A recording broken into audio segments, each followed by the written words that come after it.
Es gribētu sākt ar to, ka zelta mikrofonam paliek 20 gadi. Mums ir jubileja. Bravo, bravo.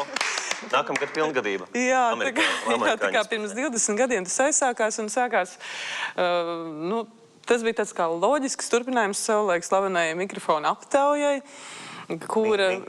Jā, jo, tas laiks pagāja, kad viena radiostacija, viens raidījums spēja noturēt visas auditorijas uzmanību un tā kā paziņot labāko dziesmu visā valstī.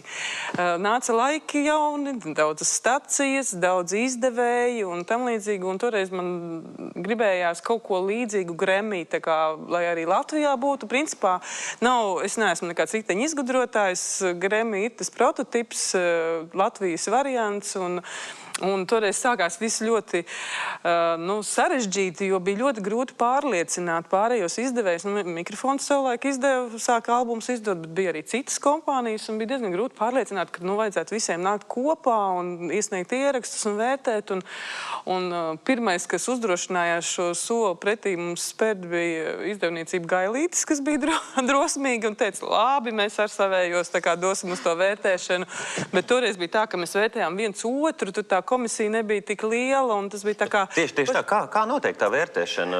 Vai tas ir kaut kāds izredzēto, nezinu, kritiķu snobu loks, kas sēž pie vīna glāzes, tur ar cigāru un klausās disks? Vai tā ir tauta, varbūt, kas to vērtē? Nē, šī ir žūrijas balva. Tieši tāpat kā Grammy ir, viņiem ir akadēmija saucamā, tur arī ir, lai tajā iekļūtu vērtētāju lokā, ir jāiztur kaut kāds zināms pārbaudas, kaut kāds slieksnis. Gluži ne, bet, teiksim, tāds vairāk jautājums, kuriem tev tā kā jābūt pozitīvi atbildēt, lai tu kvalificētos žūrijai. Mūsu Latvijas gadījumā žūrija veidojās šo daudzo gadu gaitā, pamazām, un katru gadu mēs arī atjaunojam žūriju. Mēs tā ir tā kā uzliks apmēram 20–30%. Žūrija katru gadu tā kā ir jāatjauno, ka nevar visu laiku vieni tie paši būt.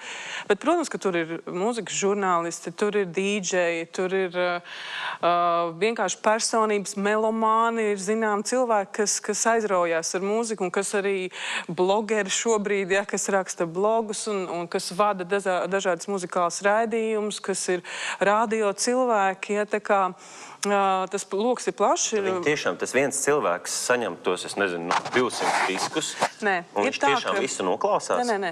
Mums ir noteikums sekojuši, ka viens žūrijas loceklis nevar vērtēt vairāk kā 10 kategorijas, jo nevar būt tikpat labi zinošs akadēmiskajā. Ir tātad 20 kategorijas mums šogad, un tās kategorijas skaits mainās atkarībā no tā, kas ir iesniegts. Mums ir tā kā pēdējos gadus ir tā, ka bija viena laika, kad katrs sniedz uz tām kategorijām, kas mums bija izveidotas. Bet jau 4. gadu mums ir tā, ka sniedz vienkārši iekšā, norādot varbūt vēlamo, kādu domā, kurā žanrā tu esi to visu atcerējis un ierakstījis. Un tad ir viens tāds liels žūrijas saietis, kurā mēs klausamies tā kā cauri un skatāmies un saliekam pa tām kastītēm. Un tad veidojās šīs te kategorijas. Un tad skatās, vai, piemēram, ir tik daudz ierakstu, ka mēs varam izveidot atsevišķi, piemēram, indiju mūziku, vai tomēr ir jāapvienojās alternatīvā un indija. Piemēram, šogad mums ir apvienotā nominācija, vai, piemēram, akadēmiskā mūzika. Mums bija tā, ka tad, kad tuvojās dziesmu svētki, tajā gadā bija ārkārtīgi daudz koru ierakstu. Līdz ar to izlēmām, ka atdalīsim vispār koru mūziku atsevišķi no akadēmiskās mūzikas, jo bija tik daudz pretendentu un liela konkurence, ka bija 2 nominācijas. Koru vokālā un akadēmiskās mūzikas nominācija. Un tāpat skatāmies, piemēram, džezu un blūzi. Ja ir tikai džezs iesniegs, ir džezu nominācija. Ja ir arī blūzs, pieliekam klāt. Es esmu vairākas reizes dzirdējis no mūziķiem to, ka tad, kad viņi iesniedz to disku, un tad viņi saka, viņi tā kā domā, ka viņi ir tāds roks, ja?